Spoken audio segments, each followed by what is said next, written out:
It's Monday, the 19th of September 2022. Welcome to the Fast Five by Fear and Greed, where we give you the top 5 business stories you need to know in just 5 minutes.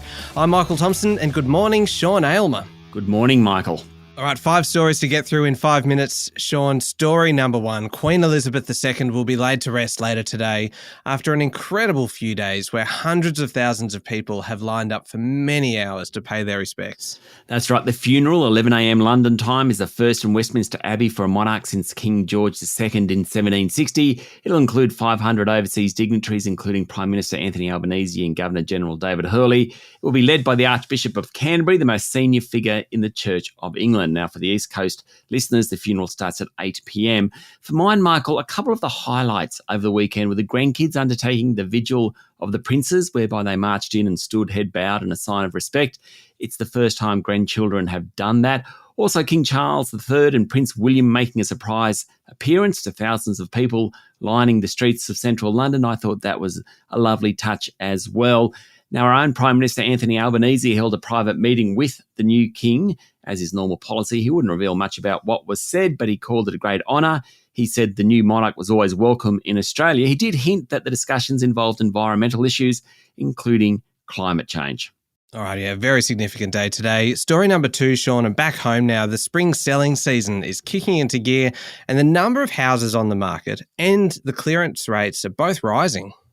There were nearly 1,000 auctions in Melbourne, up 18%, which is quite an increase. Obviously, spring selling season is kicking into gear.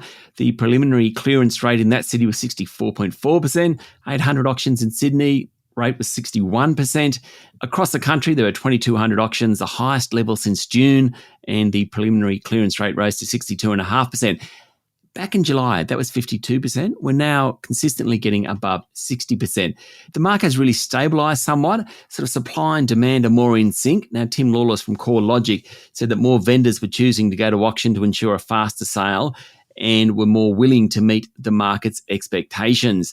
What's that all mean for house prices? Well, it's just sort of a sign that maybe house prices won't fall by 15 to 20%, as some of the naysayers have said.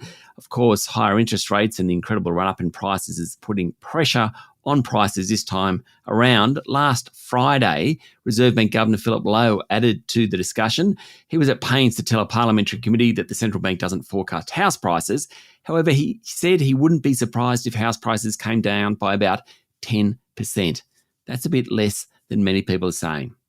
Okay, story number 3, Sean. Weekly reporting of COVID cases has begun, and it wasn't exactly a smooth start last week, was it?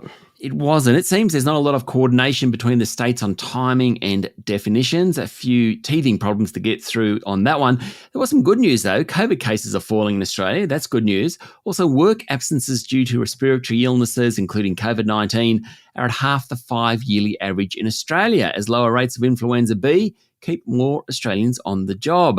The latest data from Monash University's flu tracking report shows that absences from work or normal duties due to fever, cough and illnesses, including COVID-19, represented slightly more than 1% of workers in September, well below the monthly average of 2%.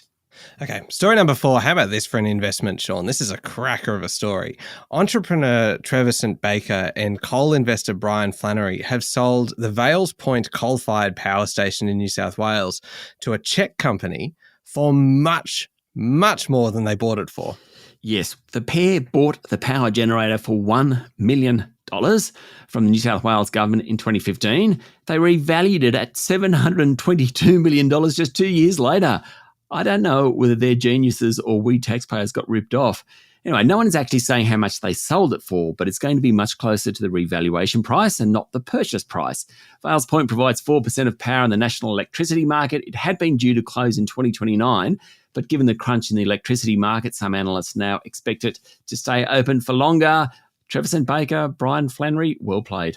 Yeah, certainly. Story number 5, Sean. Indian Prime Minister Narendra Modi has urged Russian President Vladimir Putin to seek peace in Ukraine at a face-to-face meeting. This is an interesting story. Yeah, the relationship between India and Russia is much more civil and interdependent than Russia and most other European nations and the US and Australia, of course.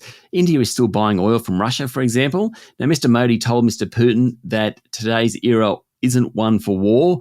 It came a day after China's President Xi Jinping made similar comments to Mr. Putin. For his part, the Russian president said Russia would do everything to end the conflict as soon as possible and criticised the Ukrainian leadership of not wanting to negotiate a peace deal. Clearly, there's anxiety within China and India about what's going on. And if they put pressure on Russia, Vladimir Putin is more likely to listen. So good news, I think.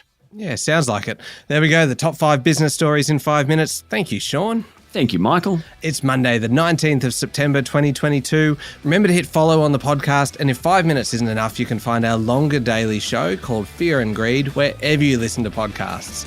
I'm Michael Thompson, and that was the Fast 5 by Fear and Greed. Have a great day.